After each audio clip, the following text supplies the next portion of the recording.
has played such a significant role in social progress movements in our nation. It moves us, inspires us, and spurs us into action. It is a form of creative expression and has been for centuries. Oklahoma's musical heritage is long and deep, and the amazing artists and entrepreneurs are making our state a hotbed of talent recognized nationwide. Real quickly, I'd like to go ahead and do introductions for everyone. So if you wouldn't mind, we'll just start at this first table here. If you would just introduce yourself and who you're with, what organization you're with. I'm Sarah Lynn Fedora, and I'm the Director of Strategic Partnerships for Oklahoma City Public Schools. I'm Kirk Martin with the Broadband Office in Oklahoma. Elizabeth Anthony, film historian, ReelClassics.com, REEL. Bob Anthony, State Corporation Commissioner. Paul Shin, retired government employee / consultant / volunteer. Hi there, John Williams, retired from the hospitality industry. June Chubbuck, I'm with the Edwards Store and Historic Property in Latimer County, Oklahoma. Thank you, June. I'm Jeanette Stanton. I'm the Director of the Oklahoma Film and Music Office, which sits under the Department of Commerce.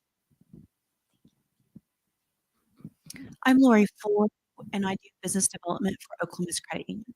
Give me just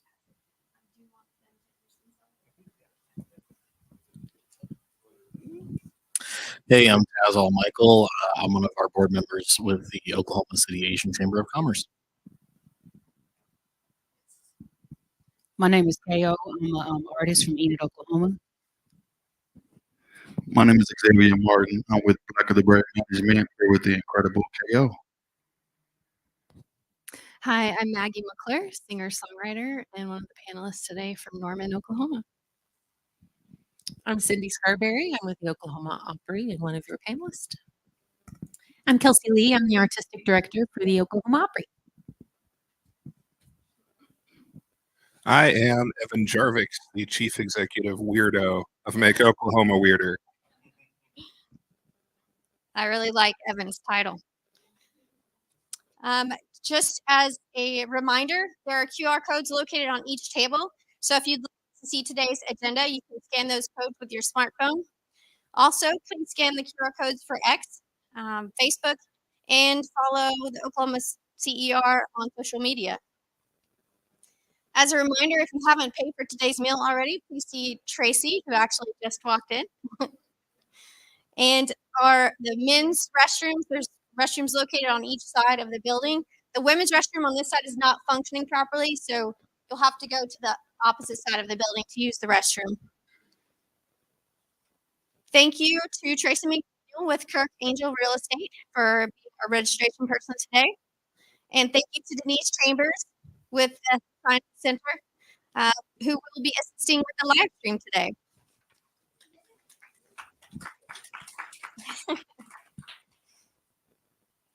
Okay, so welcome to the Gardner Room inside Minor School of Business on the campus of Oklahoma City University. My name is Carrie Keck again, and I would like to say thank you to Dr. Sri Valdana, the Dean of Minor School of Business, for providing the event space today. Thanks as well to Robert Davis and OCU Media for the audiovisual and live stream support. And thank you to Dean Mark Parker and the OCU School of Music and Theater. They have generously provided 2 passes for each of our panelists today as a thank you for their participation. Those passes are good for any event that the music and theater production is occurring at OCU through the entire season. For our October program, I'd like to encourage everyone to attend the October event on the 4th of October.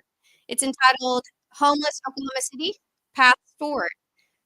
Our moderator will be Dr. Sri Baldana, and our panelists will be Megan Mueller from the Homeless Alliance and Reverend Sarah Smith from St. Paul's Episcopal.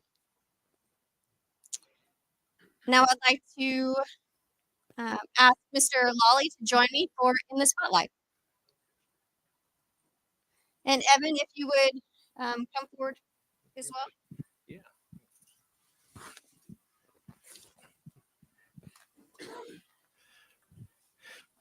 Can everybody see me? Can everybody see Evan? Good. You're there. Good afternoon. I'll tell you about the United States used to have a minister of culture. A few people know that. It was unofficial. His name was Ed Sullivan. Those of you of a certain age remember him. Those of you, some others, have maybe just seen him on MeTV. If you hadn't heard him, look him up. He was the one who defined what we accepted and what tasted. One that put his arm around Elvis Presley, said, "This is a fine young man," and he was right. And Elvis didn't really need his help, but he did appreciate the endorsement. He was in London, Ed Sullivan was, summer of '63, as the story goes. His plane could not take off because they had to wait on the Queen's plane to land. Why can't the Queen's plane land? What's going on? It says, we have, and they use some language I can't use, these thousands of screaming, no good teenagers all over the tarmac, everywhere. And he said, well, what the hell is going on? He says, there's this rock group called the Beatles. And Ed Sullivan looked at his staff and said, we're not going home today. If they can hold up the Queen, they're going to be on Ed Sullivan. He knew nothing about them and went and signed them, and the rest is history. About several months later, I felt that way when I was looking through for this, and I came across something called Make Oklahoma Weirder. I said, okay, they're at the economic roundtable. I don't know what they do or who they are, but by golly, that's going to have an economic impact, a good one. So I went and had my own Ed Sullivan moment there. I said, I just found Evan, called him and said, okay, I need to get to know you. And I have been so impressed with what he's done. If you want to look at his website while we do this, if you have not looked at it, makeoklahomaweirder.com. Just spell it out. This is a cornucopia. I don't even know if that begins to describe it. Talk about the data download on every type of Oklahoma music, especially, and he grades, does it make Oklahoma weirder? It doesn't make it bad if it doesn't, but he said, okay, yeah, I'll give that a 5 or a 7. He does his own surveys. So, Evan, I looked at everything you have going on this website, which is remarkable. You're doing blogs, you're reviewing. Look, I learned about Factory Obscura on your website and what they're doing, the kind of performance. Which is wild. It's usually the other way around. So, tell me now, when you look at this, I want to know do you have another job? Yes. Oh, yeah. What is that? Whatever. Yeah, a full-time day job. I'm currently at a law firm compiling spreadsheets for clients. So, hey, and when do you find time to do this? All the spare time goes to it. It's like it basically is its own part-time job that I just do in my spare time with whatever resources I have.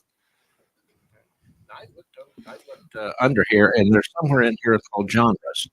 There is, yeah. Okay, there's a lot of them. There is every type of music, and you have an Oklahoma connection. I expected to see more of the punk rock, rap. I was sitting that. Sure, but I saw gospel, Christian contemporary, sure, jazz. I saw all of it. Right. Is there a genre you don't have that has an Oklahoma connection? You know, that honestly, I mean, there's probably better qualified people for that question because I'm really only aware of what's been happening the past 10 years or so. I kind of came late to it. I don't know as much about the rich history of everything that Oklahoma's been a part of. I know the big ones, obviously, but for instance, I was thinking recently, one of my favorite things to do is I'll talk to somebody and say, hey, what's your favorite kind of music? And they'll give me an artist or a genre, and I'll think of a local artist. And I'm like, go check this person out. And it struck me, I don't know if we have a smooth jazz band in Oklahoma. We got jazz, but smooth jazz is kind of a specific micro genre of jazz. And I was like, I don't know if we have one. And I made a Facebook post, and nobody else had any answers. So if you're a jazz fan, you're watching our live stream, please hit me up. at makeoklahomaweirder.com. We do have a submissions box, so we're open to anybody to just share what they're doing. But I'm sure there's really like super small micro genres that maybe only 10 people do that we don't have. But generally speaking, there's all kinds of good stuff. Well, I want to speak to you about one because I went in here and I looked for something that I didn't expect to find. Sure. And that is the Christian Contemporary, which I know nothing about. But I tapped on it, and it turned out you have done an album review of 24 tracks. Right. You listened to all 2 hours of the Luke Project I on did. here. Yeah. And I Volume went through one. I listened to your review, and it wasn't, if someone had heard your name and just looked and said, you might hear something snarky, you went through each one and evaluated. For instance, there's a quote, I think, from Luke in there that people more familiar with the Bible than me might know about turning demons into pigs. Right. You were critical of the music. You were saying, Sure. well, it was a really light piano. It should have been something operatic, heavy. Is that? That That's is the what I kind said. of detail you get Yeah. into.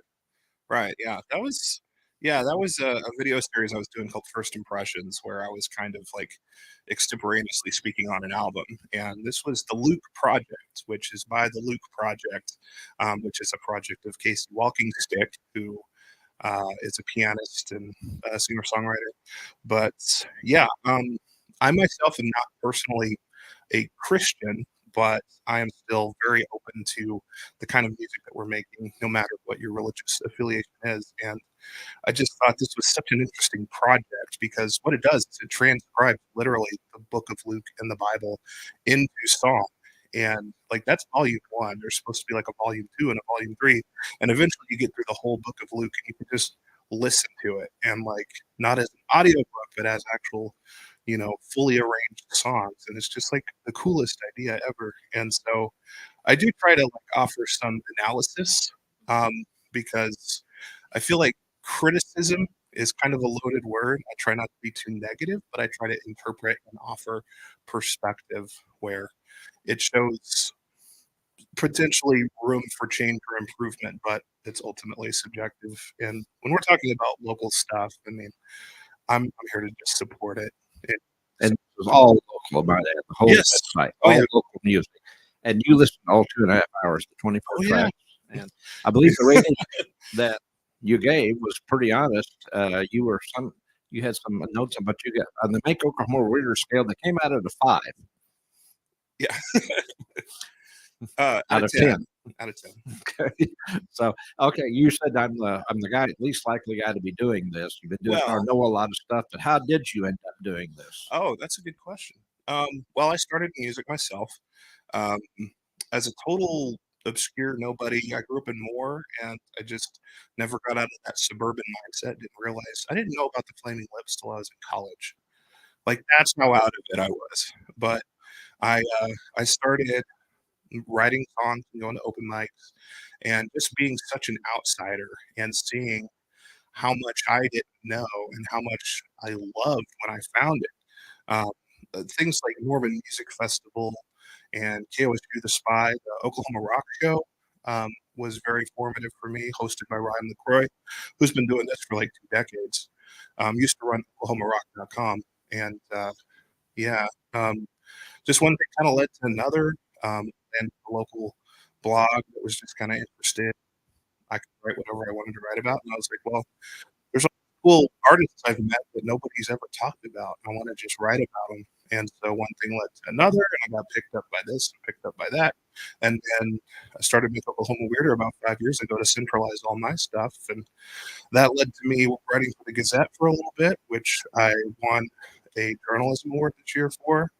So pretty wild. Yeah, I had a Chat File review in there, which if you don't know Chat File, they are a local band. They're very heavy, very pessimistic, but they blew up. I mean, they were on a lot of Album of the Year lists last year, and a lot of people in Oklahoma don't know who they are, and it's just wild. I was one of the first people to write about them. Where'd you get the name? Was it inspired by Keep Austin Weird? Well, partly. Keep Austin Weird, Make Oklahoma Weirder. There's definitely a connection. I like the idea of rather than keeping something the status quo, progress. I think by making Oklahoma weirder, it's an endless goal to make things not just like weird in like a straight putting way, but in an inclusive way. To me, weirdness is just that which is different from what's normal. And what's normal for a lot of people is not always inclusive. There's a lot of work to be done in terms of making everything just better for everybody. So I feel like the more we expand our mind into what's possible, the more we are likely to get along with each other and support each other in ways I think music does a fantastic job of. So music has really like single-handedly exposed me to so many communities in Oklahoma that I would never have even met. And I just think by making Oklahoma weirder, you're just making things a bit more diverse, I guess. And like, we can hear local music. You've got a lot of it on your site, local bands. Sure. But I am understanding that KOSU, the public radio station at nighttime, becomes KSPI, which is a local call letter for Stillwater and does a lot of local Oklahoma music at night. Oh, Is that- yeah, sure. And actually, I probably need to update the website because I have a little bitty segment on the radio now too. You have a segment on what radio? KOSU. It's Saturday nights at 9 p.m. There's a new show called Lindsay's Lounge. It's hosted by Lindsay Cox, who is in the band Stepmom and is the talent buyer for Factory Obscura. But I have a little like 5-minute segment on there called Jarvik's Hot Dog Song of the Week. And so I just greet people. I have a little soundbite that says hot dog. And then I review a new track from a new artist for a couple minutes, and then we play it live on the air. So, like this last week, we had there's a artist named Marcus Cassidy, who's an Osage non-binary songwriter, and so I featured their new single for an upcoming album. That we just talked about that. I've got a Wardell Wilson song coming up this upcoming Saturday. So, yeah. KOSU and the Spy and all of them, I think they have a really cool, unique way of reaching out. And like I said, Oklahoma Rock Show is really what turned me on to a lot of bands about 10 years ago. So I'm happy to be part of it. If you don't know, does anybody know the dial number for KSPI? Is it 91.7 like the public radio at night? 91.7 is what I tune into. They've got a It's the bunch same of as the different public, ones yeah. for different regions. Okay. Yeah. Very good. Well, we could go on for a long time with him. Forever. And do visit that website. He's doing something for local musicians, getting them the publicity they need. And the internet's been so wonderful about that. He's also on every form of social media. Yep. And I've been amazed that since I visited with you a couple of years ago, first met you over the phone, how much that website has just blown up and become so professional. Well, thank you. A1 job. This ought to be, I don't know who has websites of the year that promote Oklahoma, but you're a great Oklahoma ambassador. Thank you for creating this. We need it, and you're making Oklahoma weirder, and we love it. I try. So I'll let you introduce the panelists.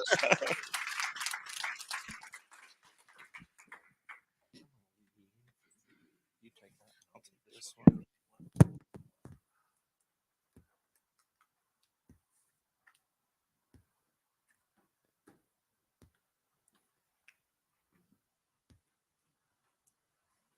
Okay, there we are. I'm also your moderator today. I have 3 spectacular women on our panel. Let's hear it for women in the music scene. I'm going to go alphabetically. Cindy Scarberry with Oklahoma Opry. KO,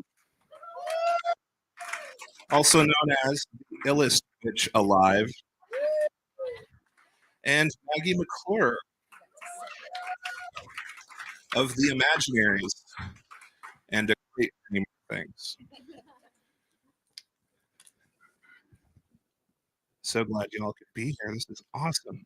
Getting to talk all at once. Yeah. Let's start with the basics.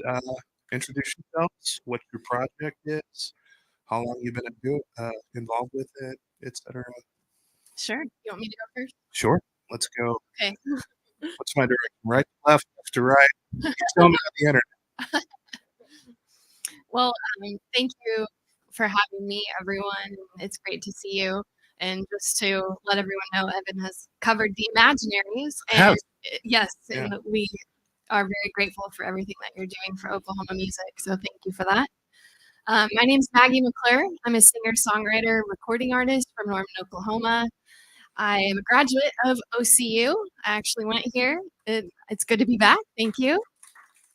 I'm also an actress and film producer, and I am one half of the band The Imaginaries, which is an Americana folk rock roots band with my husband, Shane Henry. And our current project, we're working on a new record right now, and we also have a movie that's on Netflix right now called A Cowgirl's Song that we're co-starring in, and we also wrote and produced all the music for. Thank you. I'm Cindy Scarberry. I don't know, is this place where you can hear? Are we good? Oh, that is a great question. That might be better. Now, can you hear me? Oh. All right. So I love making Oklahoma weirder. That's been my goal for many years. And so I'm Cindy Scarberry, singer-songwriter. I've been doing that for many years. I've been with the Oklahoma Opry since the late 80s. So I've been around in this little circle for a long time. I currently am the executive director of our nonprofit, and we have several programs. Our big project right now is we're about to kick off the capital campaign to have finally all of our programs under one roof in Bricktown. We're very excited about that. Personally, I was having a hard time thinking about which hat I'm wearing today, whether I'm an artist or the nonprofit administrator or educator. But I was on all of those things, which I think has helped me be able to keep working on one of our goals at the Opera, which is to support artists and to help them reach their goals. And so, as an artist, it's been fun for me to be able to be part of that for so many years and many more. Like Evan said, my name is KO. I'm a rapper / singer. I just go by artist because my music jumps genres all the time. Like you never really know what you're gonna get. I'm from Enid, Oklahoma. I've been in the Oklahoma City music scene for probably about 6 years now.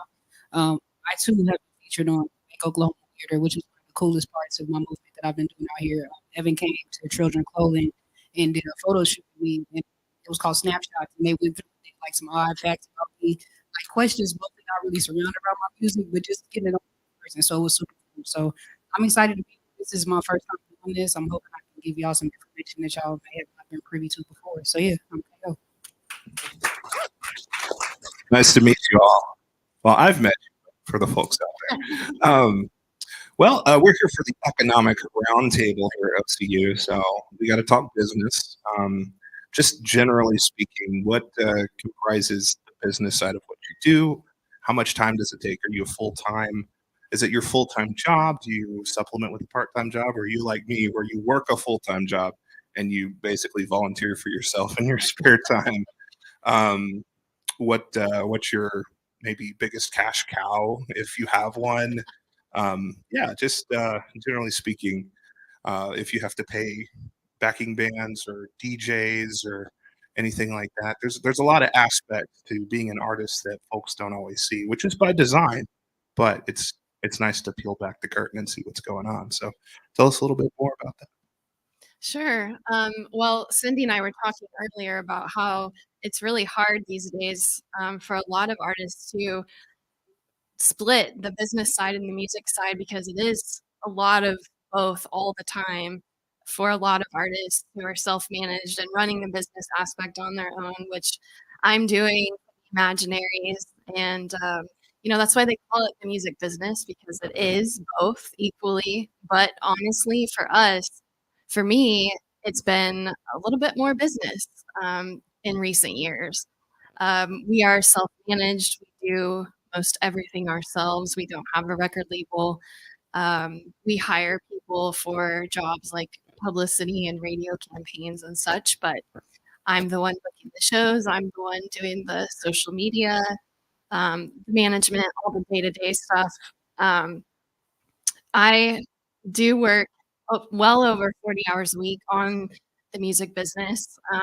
It's not always the main thing providing the income though. So I also do some social media on the side for other companies. Thankfully, they are mostly music related, so I'm getting to use my expertise and knowledge in a different way. I've taught lessons in the past. At one point, I had 30 private students a week. Actually, while I was going to OCU still, piano and voice and songwriting. Since COVID, I've kind of stepped back from that and just been trying to focus on the band more. But I do music consulting still for certain people. The biggest cash cow. Interesting. Well, I guess. Where can we? Yeah, find where that? can? Will you let us know where that is? Just kidding. I think for us, it's been live shows and music licensing. So we play all kinds of events all over the country as a duo and also as a band. We can play house shows, we can play festivals, venues, um, weddings, private events, corporate parties, holiday parties, all of that stuff. That has been probably one of the best ways for us to make our income as musicians. And then music licensing is getting our music featured in film and television and ads, which I've had now around 75 placements, which is really cool to be able to say that. I have about 50 or so songs in my personal catalog, and then my husband and I together have over 100. So we own those songs, we own the recordings and the songwriting. So when we can get those placed in a movie or a TV show or a commercial, we get an upfront sync fee for that placement. And so we also will get royalties on the back end from our performing rights organizations for writing the songs. So those are the two biggest things for us. Okay, so when I was really focused as a singer-songwriter and making trips to do co-writes in Nashville, I was also teaching full-time. So that back in the day when I was making those trips back and forth and trying to make it, I had to have, I taught music in Norman Public Schools for many years, and I loved that. And then I also started teaching teachers with Oklahoma A+ schools and through different organizations. And so I have that side. But thinking about just the artist, I have a different perspective as I'm married to a full-time musician. My husband is a session guitarist, Terry Scarberry. And then I also have a family full of musicians. My daughter plays bass. Her husband plays trombone and also arranges in the jazz world. Um, and it's so interesting to hear us think about where's that cash cow. It's more of a time cow is what I would say is the Opry has become in my family, our time cow, in that it became really a passion for, I say us, but me and my husband and our small circle to help other artists. And so I started really focusing when our founder, Grant, passed away. I made him a promise that we would keep his legacy going and we would keep a network available for our local artists. And so I guess for me, that passion and the teacher side and the mom side and the grandma side has become more focused on now how do we make this available? I heard Teo talk about being from Enid just not being a network, and being from Oklahoma, there's not the resources available. And so that kind of has become my passion on how do we get those resources? And I certainly still don't have all the answers and need a lot more questions to be asked. But as an artist in the music world, I was making my money by session work. We did a lot of session work during the day, still do some, but not as much, and gigs. But then really those Saturday shows, every Saturday when you're on a specific show, it doesn't give you the opportunity to go gigging everywhere else. So for the last 30 years, my cash cow, my time cow has been the Opry and my passion for the artists. My answer is really no different than either one of theirs. I'm looking for the cash cow too.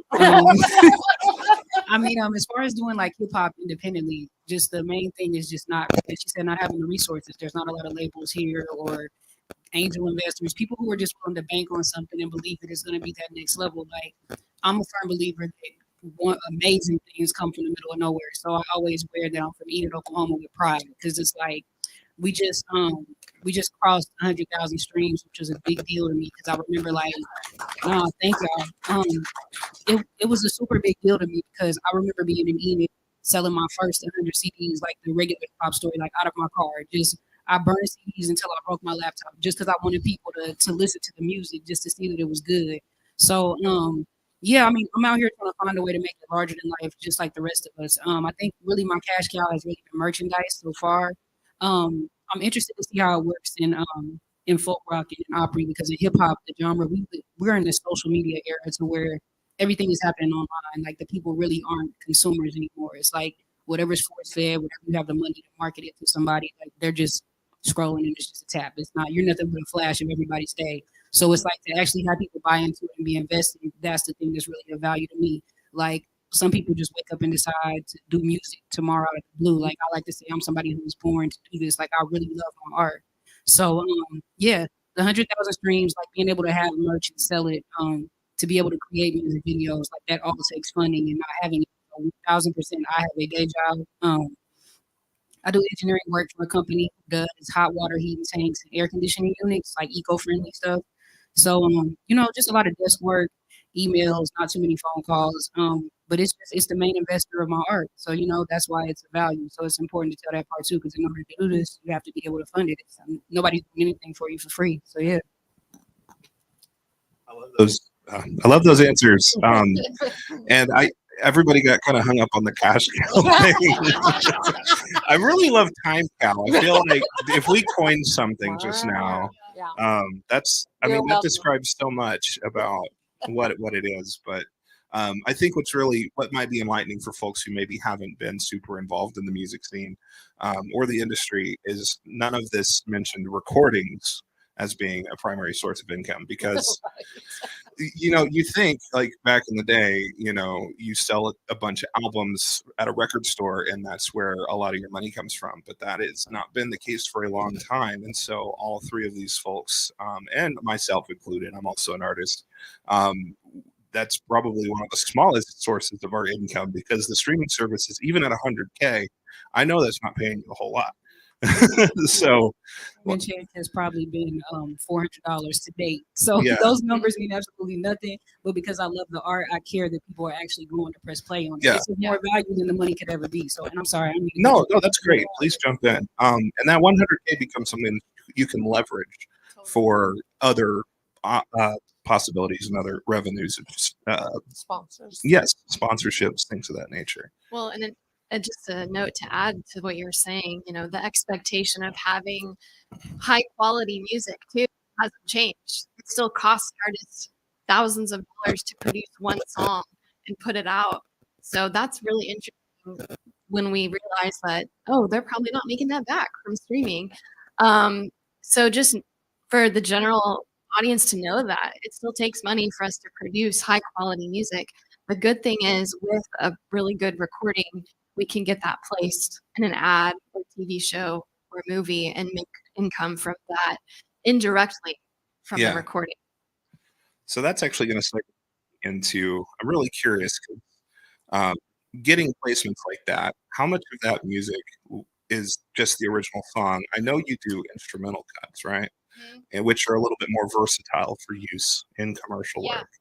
Yeah, so we have had most of our placements that we've had are with vocals, the original song here just as it is, but we always do instrumental versions of our songs as well.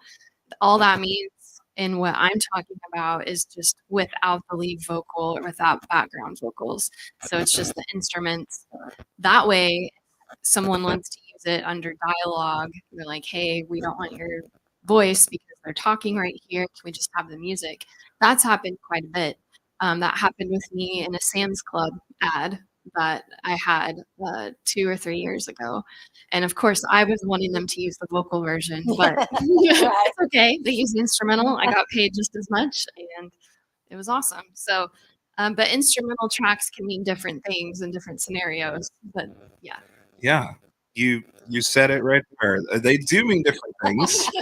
And I'm gonna check in with Cindy here, who has a little You bit with the more old lady that remembers back in the day. back in the day. Well, we can talk about cassette No, tapes just kidding. because they're making a big comeback. Nice. Big old comeback. That's something that we're involved in actually with Make Oklahoma Weirder. I love Lots of local bands are putting music on cassettes again, and the people who are buying them are your children, right. the school age kids, because it's such a novelty and such a unique thing for them to have something that's analog. It's so special. So yeah, no, it's very relevant. I'm not going to divert too much on this, Right. but we do have a tape from the 90s that we picked up from a local artist, Ocean of Emotion by Debbie Henning. Literally still has tapes from 1991. And so we were like, hey, can we have some? We'll sell them like they're new. And we have. So anyway, fun fact about the music industry. I'll have Cassettes. to look back and see the old big hair, 80s hair tape. Send you one Yeah. of those. No, this the cover art's like super airbrushed. It's very dated. It's wonderful. But yeah, you were talking about the music scene in Oklahoma City. When I first started working and making money as a vocalist in the studios, Oklahoma City was the place for accompaniment tracks. And we were talking, and you didn't even know what an accompaniment track was, but back in the day, if you sang at church, we didn't have the praise and worship teams at that time. Singers knew those purple and green Christian World accompaniment tracks. I've seen some ladies say, yes, we sing those. Those were produced right here, Don Johnson and Christian World Studios. But then Amethyst Records opened up and Song Dog Network. And so really all across the nation, when all of us young girl singers, without being able to play for ourselves or having a band, we would purchase these accompaniment tracks and make fun of, on the one side, the reference vocal that shows you how you're supposed to sing it. And then I quit making fun of them when that was my voice. But no, I didn't. I still laughed. But that's how we would be hired. We'd hired to come in, and you've got 20 songs. You've got to knock out the reference vocals.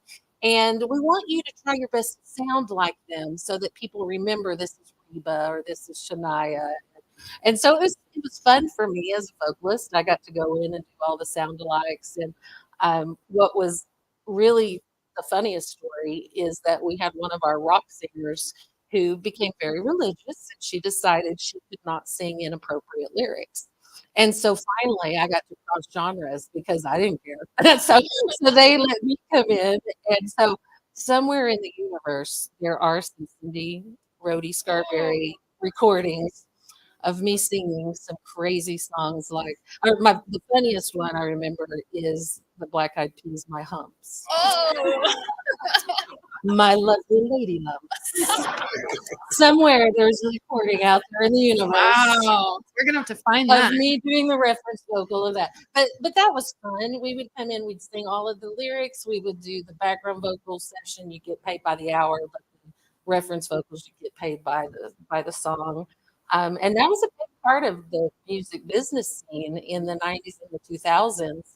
But then, that world disappeared, just like the recordings world disappeared, in that now people can just download what they want quickly. And usually they find creative ways to do it for free off the internet. And Right. so the business side of that is no longer there. But Oklahoma City was the Sam's, or the fast food industry, of those accompaniment tracks for probably about 20 years. Yeah, that's amazing. I really It's didn't. pretty funny. Yeah. I'm really curious now because you mentioned there's the versions where you sing to kind of show, but you wouldn't actually. That's just for reference. You would never use that for a live performance. Oh no, I would never send those reference vocals out as a demo for myself because I'm trying to sound like someone else. Sure.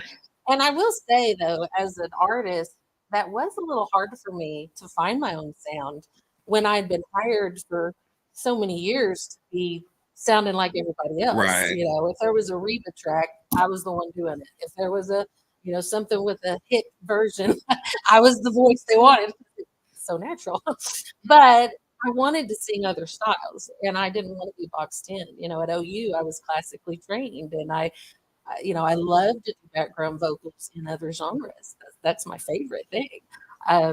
But that was how you made your money is you just went in and did what they were hiring you for. Yeah, and just a little side note.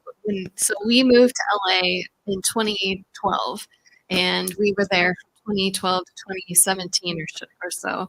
And I started getting a lot of session work as a vocalist, and it's not really something I wanted to go down that path, but the doors kept opening, so I was like, okay, sure, let's do it. That can be a good way to make money as a singer.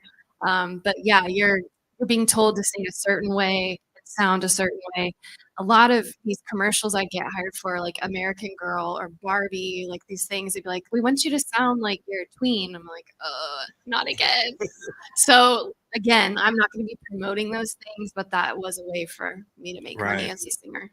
Yeah, part of that art versus business balance again, Right. because it's not necessarily the art that you want to create that's your art, but your art enables you to do these things that other people need. Which And it is, builds relationships. It does. You know, you know, those people that you are working with in those sessions, maybe they're a client today, but they're a collaborator tomorrow, and Yes. you're working on another project. And so you know, those relationships certainly have helped me. And I tease Don Johnson all the time. I think he probably single-handedly increased my vocal octaves, you know, twofold.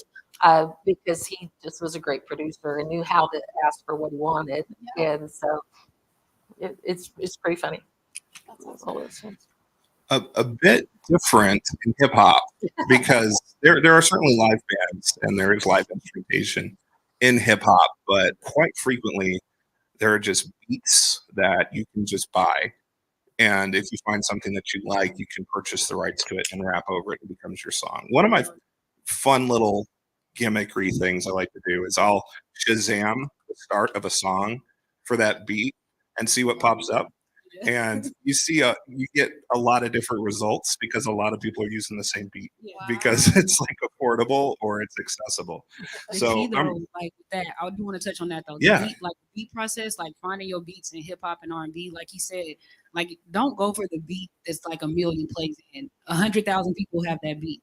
Like if you find the guy who only has like maybe 100, 200 subscribers and the video maybe has 2,000, 3,000 views, like you're gonna have more luck creatively with that. Like not as many people have been exposed to it, and the deal is usually pretty easy to make. Like you can find them on Instagram. Sometimes these guys, like I've gotten beats from guys who are in Africa, in Russia, like places you would never think. They're just trying to get their big break in America. So if they come to somebody like me and they'll see that I've just shot 1 or 2 music videos and they'll think that that's life changing. Like you've already made it because some people don't even make it to that step. So it's like just bringing it to a new culture and exposing what's going on from where you're from. Sometimes that gains you a new fan, but producers are more willing to like work with you on the price to send you a pack. Like I've had experiences like that. So yeah, that's true. yeah. And that's exactly what I was kind of interested in is what's kind of your process with collaborating with someone who's producing your work. Like how much of it is original, how much do you dictate, how much of it is off the rack. For instance, some people just rip it off of YouTube. Yeah. I'm pretty sure you don't do that. No, as I've grown like and built relationships with producers, like I said, there's this guy in Africa and it just blew my mind. Like I found his beats on YouTube, like so many other people, and just DM'd him on Instagram and was like, you know, how much would you charge for like a package of beats? And I made a video to one of his songs, and I was like one of few artists who had done that on any of his beats. So he was like, oh, yeah, I'll give you the discounted price. Like I'll send you 10 beats and just do whatever you do, whatever. So it's cool like that. But locally, like as I'm more in the mix and in the scene, like I meet people who are talented in their range and they make beats and maybe they'll offer some of their stuff. And it may be your style and it may not. But it's just people who are on the ground that you can really build a new sound with. A producer I'm working with right now is by the name of Trey Savage, and it's like he was an artist before too, but now he's making beats and he's DJing and stuff. And I think really just the originality of building your own sound. That's what some of the biggest hip hop artists like Drake or DMX or these Missy Elliott, people who align with certain producers and create a new sound like you've never seen before. So I try to move away the way like I see the people that I'm inspired by, and I try to mimic what they do, and I just try to make it look like that because like it's all about perception and making it look larger than life. I have a day job, but somebody will see me from my music career and think that it's already established. But it's like I think that's like the myth of the music business and how it works. Like a lot of these labels spend a lot of money to make you think people who are very broke are rich. So it's all a part of it. Yeah. Awesome. That's actually going to segue me into. I wanted to talk to you about the music videos because you have quite a few of them. I would say well above average of what I see around here. Yeah, like that's. How do you weigh like the cost benefit of something like that? Because highly produced music videos are not cheap in my experience. At all. No. Let's talk on that for sure. So with music videos, depending on the videographer, like you have to remember that you have to pay the videographer, you have to pay for the location, you have to pay like if there's special lighting, if you want drone shots, all type of stuff. There's so much that people don't factor into. Kind of like what Maggie was saying, like the stuff that we have to pay for just to make it look like that, you would lose your mind to know that we're not even making a fraction of that back. Like you have to really love your art to keep doing it. So for me, I come from the kid who was stuck in front of the TV and the BET TV VH1 like generational music videos. Like so when Missy Elliott came about, you see this black lady and she's covered in a trash bag and everything is like fixed by lens and you've never seen anything in your life. So for me being a kid who saw that, it inspired me and it say, okay, I want whenever I create a music video, I want somebody to see that and be like enamored by me and what I'm trying to do. So I think creatively it's just something that I think gives me the avenue to be expressive. Like I don't limit myself just to doing music. Like someday I want to do movies, television. It's like visually the way that I have a vision for seeing things. I think that gift is going to take me to other places that I'm not even considering. And I just want people to hear my music. But with doing it in that, I'm learning so much in the process of behind the scenes how that works to put together. So the music videos are often a sale because people are visual. Like if you come to somebody and I'll make the greatest music in the world, you should check this out. 9 times out of 10, they're not going to care. Everybody thinks that they're the greatest. If they're scrolling and they might see a music video, they might like your outfit. The outfit might make them stay for 30 seconds and then they be, oh, I like what she's saying too. Oh, I like how she looks. Oh, I think I'm going to follow. I like it so much, I think that I might share it. And you do that day after day and time after time until you build a loyal fan base. And that's kind of what I've spent the last 6 years doing. So music videos is a key element of that. Like just putting the music out and letting it do whatever, that's fine. But me, I want to be as big as Beyonce and Rihanna. Like I want it to be larger than life. So just having it be as far as it went was my social media profile. That's not enough for me. So you got to do a little bit more to get people's attention and kind of make them buy into it. So yeah. Yeah, I 100% agree as well. As the Imaginaries, we try to do as many music videos as we can, and it is not cheap, but it makes a huge difference as well as far as the song getting out there. I'll give you a quick example. We released our album in 2021, 10 songs. We did music videos for 5. We had a song featured in a movie this summer in theaters called Mending the Line. The song's called Enough of You. I said, let's do an experiment. We didn't do a music video for this song. Let's do one now and see if people realize that it's not a new song. Everyone thought that it was a brand new song. So that goes to show you that the people didn't listen to it on the album because it didn't have a video. So that told us a lot. Yeah. Music videos are so important these days. I mean, just something about the visual element. Like you said, I go back and promote a song, maybe a video I dropped 3 years ago, and there may be somebody in the timeline that missed it, but then you buy a new fan with that because, like you said, they may have heard the album and just skipped over that or weren't on social media the day or the week that you were dropping that video. So promotion, just constantly promoting and giving them something to see, it changes everything. Yeah. So I would even maybe argue that it doesn't have to be from your current album cycle. ABBA put out a music video for one of their old songs, like within the past few years. Rolling Stone did one, or the Rolling Stones. So yeah, music videos are very changed. Yeah, it's very dynamic. Definitely want to follow through with you, Maggie, on that because Ko kind of mentioned that music videos could possibly be an entry point to getting more familiar with film. And obviously you are involved in a lot of the film and music where they truly verge. You were featured in the Cowgirls song? Yeah. Which you not only acted in, but you provided the soundtrack for and all that stuff. So is there like a pipeline that you follow to get there, or how does something like that happen? So there's not really, I mean, in my experience, formula for success in what we're doing. I'm sure you guys would agree. It's all about trying things and seeing what works and what doesn't, and just working as hard as we can and maximizing opportunities and making the most of things. Mentioned that Sam's Club commercial earlier that used my song. Well, I booked the lead role in the commercial. That was the first thing that happened in that scenario, which was really cool. Thank you. Then I thought I'm gonna ask them, just ask if they have a song picked out yet for this. And all day on set, I'm thinking, I think I'm gonna pitch this song to them. I asked the director and the producers if they had a song. They said, "Oh no, but gosh, we really need something like by tomorrow." And I was like, "Oh really? Well, I have this perfect song." They're like, "You do?" I'm like, "Yeah." And like pull it up on my phone and play it. That's the one they chose.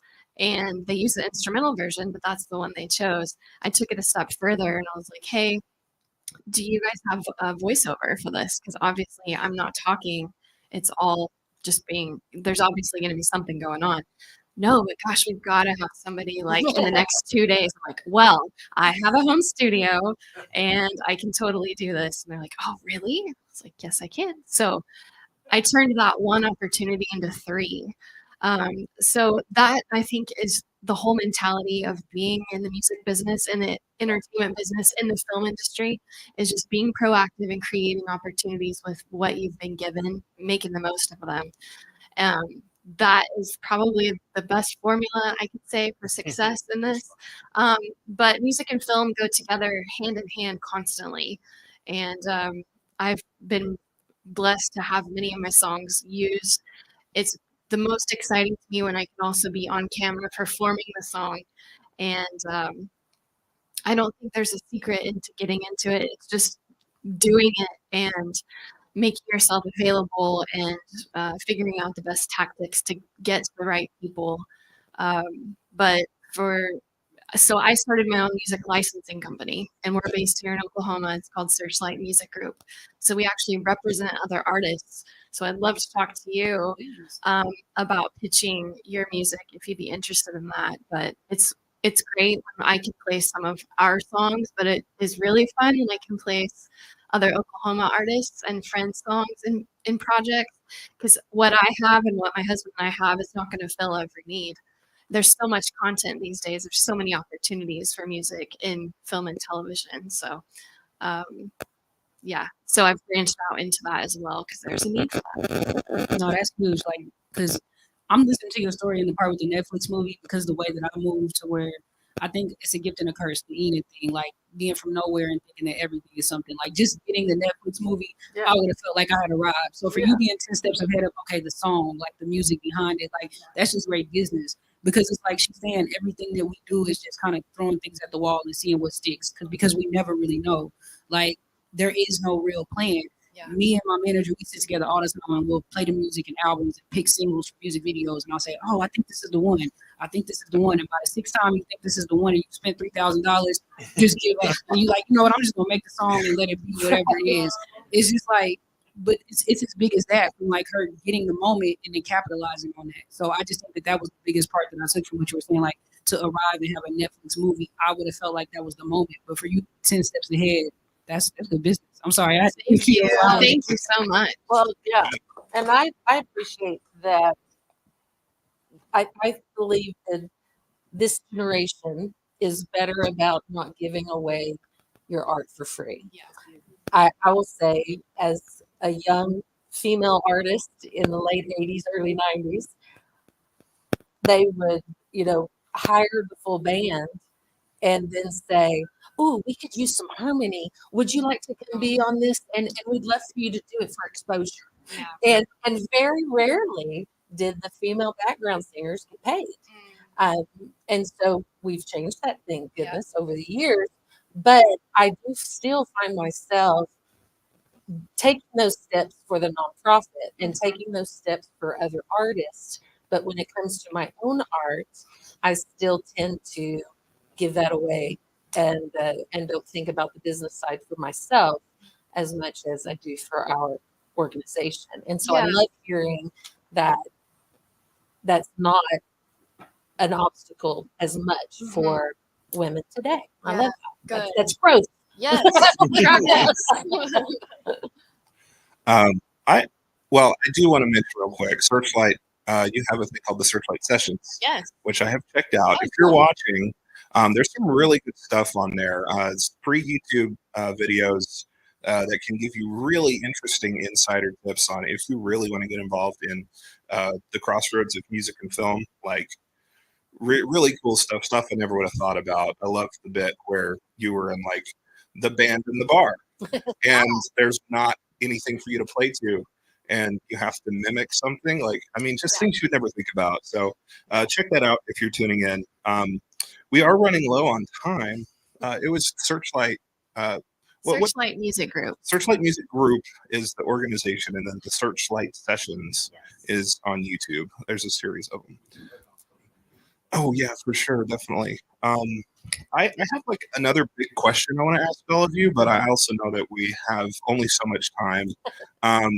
If we have some questions in the room, I want to give you all an opportunity to ask our panelists something.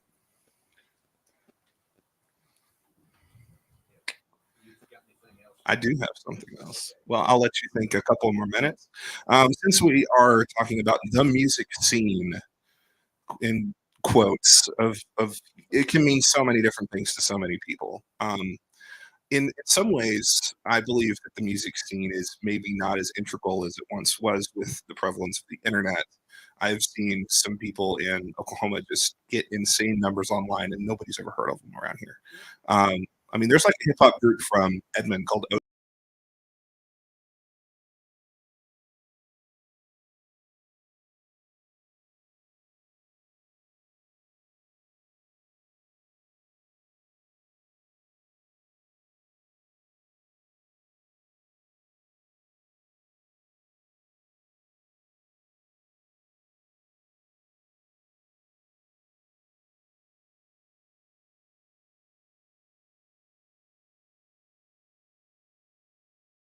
profit work, which is inherently about the community. All of these things really have a lot to do with being present in the Oklahoma City metro. And I'm just curious to know, do we have a scene? What is it? Why does it matter? What is it? And yeah, how do you work with it? Well, I definitely think that we do have a scene of some kind. Sometimes it feels a little disjointed and not connected, but I think that there is one. I've been performing professionally since 2005-ish. So I've been doing this a long time. After living in LA for those years that I mentioned, 2012 to 2017, definitely experienced a music city and a music city music scene and what that is like. Definitely different from here, but I think that it is still important to get out, go support local live music. I think one disconnect that we've kind of felt a lot is people maybe not appreciating original music as much and wanting to hear cover music more, and just the respect of that. And so we're playing a show at the Blue Door in Oklahoma City, October 29th, which is the state's premier listening room, which means literally they will get on to you if you start talking, because the artists, we are up there pouring our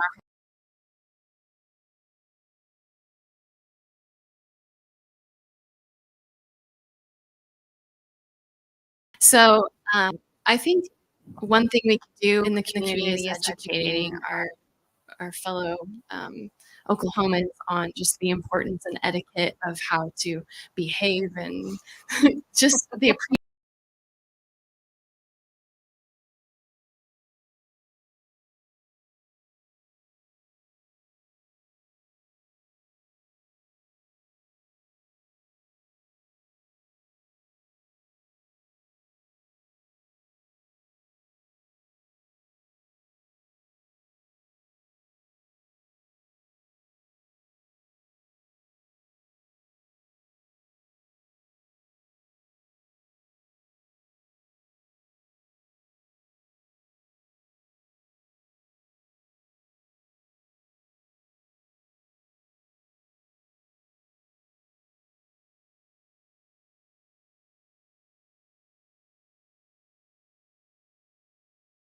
I'm still processing. They're so cool.